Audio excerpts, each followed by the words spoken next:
С учетом почвенно-климатических условий к хлопкоуборочной страде присоединились земледельцы Дашогузского вилаята. Старейшины вознесли молитву к Всевышнему о процветании Родины, благополучии президента Сердара Бердымухамедова и всего туркменского народа, благословив начало хлопкоуборочной страды словами «доброго урожая». اللهم ربنا آتنا في الدنيا حسنة وفي الآخرة حسنة وقنا عذاب النار برحمتك يا أرحم الراحمين. بسم الله الرحمن الرحيم.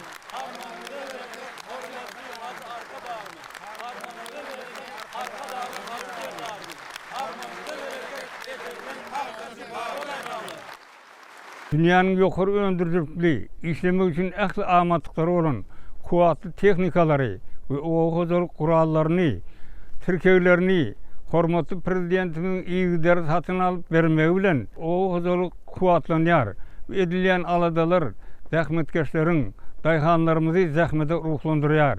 Сегодня на приемные пункты и хлопкоочистительные предприятия Дашогузского региона прибыл первый караван украшенных государственными флагами и транспарантами автомашин и тракторов с прицепами, которые доверху загружены белым золотом. По случаю начала хлопкоуборочной кампании была организована выставка сельскохозяйственной техники и продукции, производимой региональным агропромышленным комплексом. Яркую концертную программу подготовили артисты и танцевально-фольклорные коллективы вилаята.